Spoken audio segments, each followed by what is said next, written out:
नमस्कार, जी न्यूज़ पर आपके साथ मैं अदिति त्यागी हूं और इस वक्त हमारे साथ जो शख्सियत है वो अपने तर्कों से, अपनी बातों से, अपने डायलॉग से, तो जैसे ही मैंने डायलॉग वर्ड यूज किया तो आप समझ गए कि उनका एक फिल्मी इतिहास है और साथ ही अपने तर्कों, शब्दों, अपने बयानों से अपने विरोधियों को खामोश करते आए हैं। हमारे साथ शत्रुघ्न सिन्हा जी हैं। शत्रुघ्न सिन्हा जी, बहुत बहुत स्वागत है सर। आज आप मुझे खामोश मत कीजिएगा, बस इतना अपील आपसे करूंगी। नहीं, आप तो बहुत अच्छी हैं। सबसे पहले मैं old gold bold and beautiful जी के तमाम लोगों को प्रणाम करता हूं, उनका आभार प्रकट करता हूं कि आप लोगों ने हमें इस काबिल समझा कि पैंडेमिक के, कोरोना काल के भी इस दौरान आपने हमें याद किया और हमसे बात करने की सोची। बहुत बहुत धन्यवाद, आभार आपका। शत्रुघ्न सिन्हा जी, हमारी तरफ से भी बहुत बहुत आभार। हमारे उन करोड़ों दर्शकों की चाहती हूँ। बिहार में तो आजकल बहुत राजनीतिक उठापटक, अगर मैं कह सकती हूँ, और अगर तेजस्वी यादव की बात करूँ तो वो तो कह रहे हैं कि 3 महीने में सरकार ही गिर जाएगी। आपके बेटे भी पॉलिटिक्स में हाथ आजमा चुके हैं।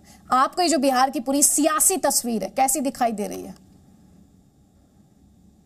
थोड़ी धुंधली जरूर नजर आ रही है और तेजस्वी यादव बहुत ही जबरदस्त उभरता हुआ चेहरा है। मैं पहले भी कह चुका हूं तेजस्वी के बारे में कि वो बहुत ही होनहार, बहुत काबिल, अपने पिता से उसको विरासत में मिली है राजनीति, और वो बहुत जल्दी बहुत परिपक्व हो चुके हैं। और जो उनको मैं कह चुका हूं कि बिहार का भविष्य, बिहार का चेहरा है वो, या चेहरा होंगे। मुझे लगता है ये सारी बातें, ये जो भी घटनाएं घट रही हैं, वो उसी रास्ते में, उसी प्रक्रिया का एक अंग है, हिस्सा है। अभी दिख रहा है, जैसे मैंने कहा, धुंधली है तस्वीर। हालांकि मेरी ये कामना, शुभकामना है कि बिहार के विकास के लिए, डेवलपमेंट के लिए, प्रोग्रेस के लिए सब कुछ सुचारू ढंग से चले, अच्छे से चले, ताकि इसका खामियाजा कहीं हमारे बिहार की जनता को न भुगतना पड़े, हमारे अपने लोगों को। ये मेरी अपील भी है कि अभी इस वक्त ऐसा कुछ ना करें। स्वास्थ्य के मामले में, एजुकेशन के मामले में, डेवलपमेंट के मामले में, प्रोग्रेस के मामले में, कंस्ट्रक्शन के मामले में, सारे मामले में कुछ बातें पैंडेमिक की वजह से और कुछ सरकारी कंफ्यूजन की वजह से ठप पड़ा हुआ है।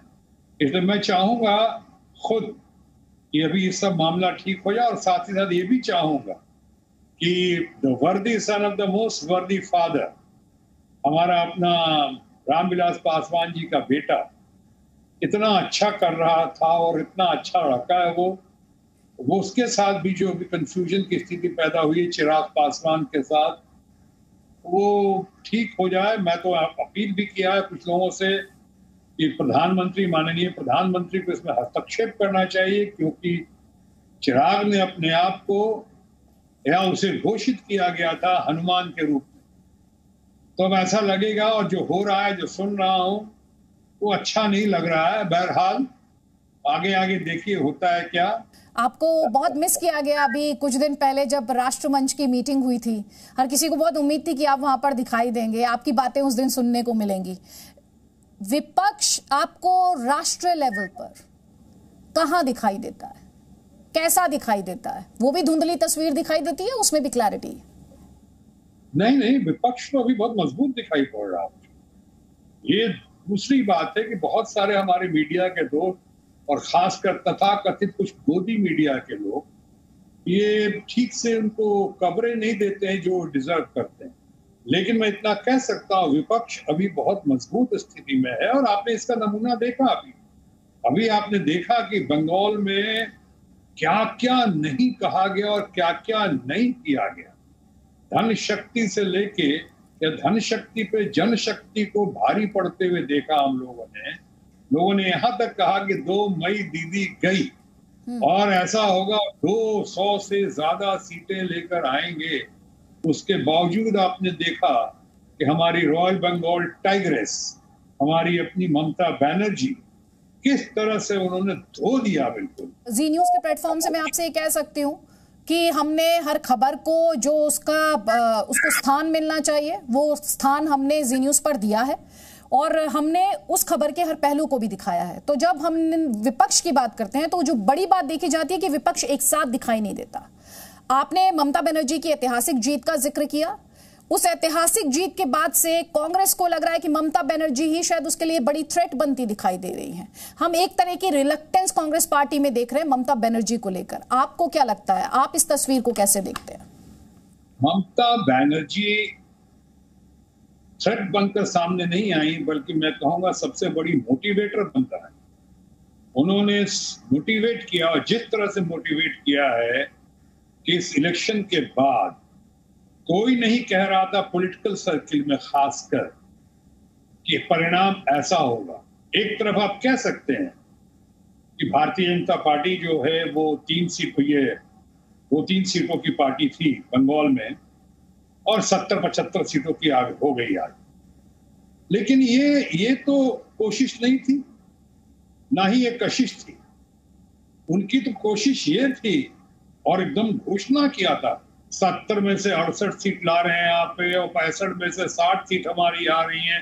एक एक जगह वर्णन करना शुरू किया था, और हर बार कहा था कि हम यहाँ पे 200 से ज्यादा सीटें लेकर आएंगे बंगाल में, और साथ ही साथ हमारा जो है यहाँ पे परचम लहराएगा, इतना बढ़िया होगा। 2 मई दीदी गई, क्या क्या नहीं कहा गया, क्या कहे, दीदी ओ दीदी ओ दीदी।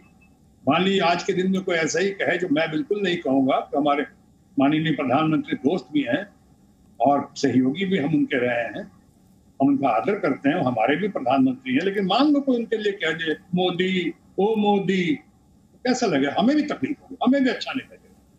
तो इस तरह से जिस तरह से हुआ, उसके बावजूद जिस तरह से खेला होवे करके खेला कर दिया ममता जी ने, आज लगता है कि वो थ्रेट नहीं है बल्कि सबके लिए मोटिवेटर है।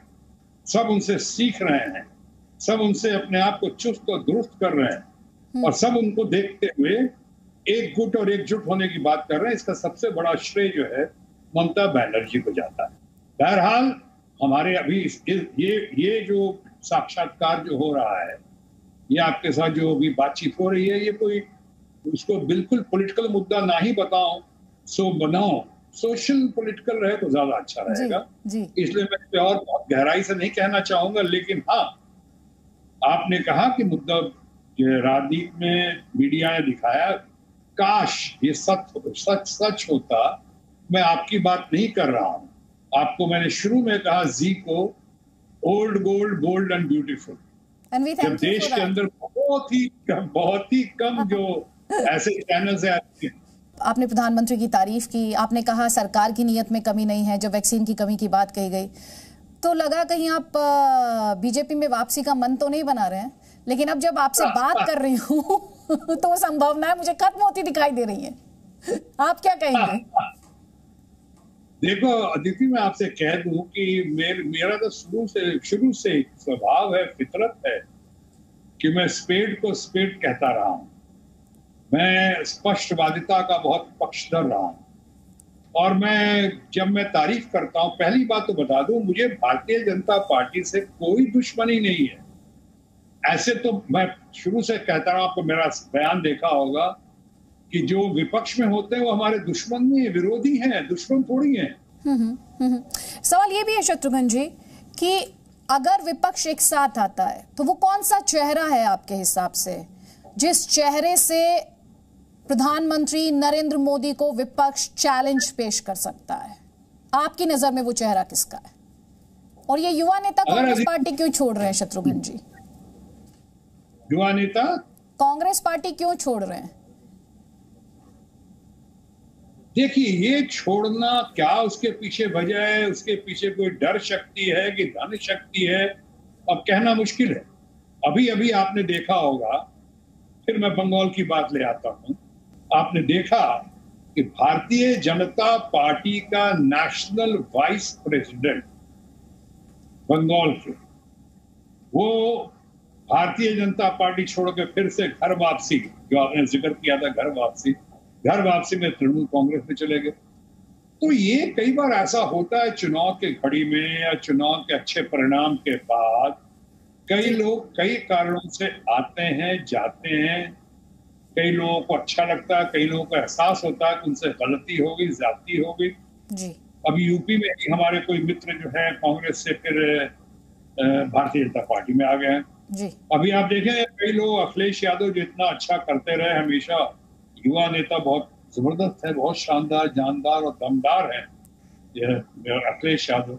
अभी सुना है कि कई लोग उनकी पार्टी में शरीक हो रहे हैं और हुए भी हैं अभी। तो ये तो चले, ये कोई ऐसा इसमें ये घर घर की कहानी है, हर पार्टी की कहानी है। इस पे बहुत ज्यादा जवाब नहीं दिया सर, आपने वो जवाब नहीं दिया कि कौन सी पार्टी, कौन से नेता हैं जो नरेंद्र मोदी के खिलाफ सबसे बड़ा चेहरा विपक्ष का हो सकते हैं। अच्छा हुआ आपने एक अच्छा एक आता है ना, उसमें एक सीरियल आता है, उसमें एक डायलॉग आता है हमेशा, बड़ा पॉपुलर डायलॉग, वो आप पे भी लागू होता है। सही पकड़े हैं आप। अच्छा कि मैंने उसका जवाब नहीं दिया। पहले तो बता दो, उसको थोड़ा रिफ्रेश कर देता हूँ। रिफ्रेश ऐसे कर देता हूं कि चेहरा कोई विशेष मायने नहीं रखता है। इसी बार जब भारतीय जनता पार्टी आई, बहुत लोगों के मन में, बहुत लोगों की तो इच्छा थी और चेहरा था लाल कृष्ण आडवाणी का, बहुत लोगों के। लेकिन ये काबिल थे, 3 बार मुख्यमंत्री रह चुके हैं, नरेंद्र मोदी आए, सामने आए, बड़ा बढ़िया लगा। ठीक है, हम सबकी यही कोशिश थी उस वक्त तो कि नरेंद्र मोदी आए यहाँ पे। आडवाणी जी का जो भी हुआ, चेहरा जो है वो जनता तय कर देती। अभी हम बचपन से सुनते आए हैं कि after Jawaharlal Nehru who, after Lal Bahadur Shastri who, after Indira Gandhi who, और वक्त बदलता गया, लीडर्स बदलते गए, घटनाक्रम में परिवर्तन होता गया, जनता तय करती गई।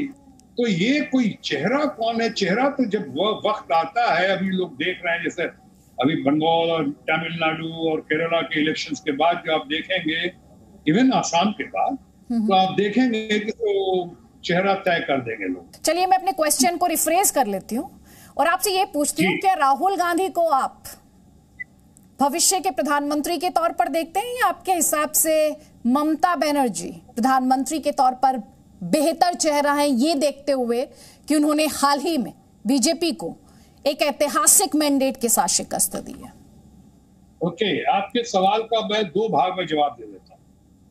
पहले तो ये कि राहुल गांधी को आप प्रधानमंत्री के रूप में देखते हैं, ये आपने कहा, या ममता बनर्जी को, लेकिन पहला था राहुल गांधी का।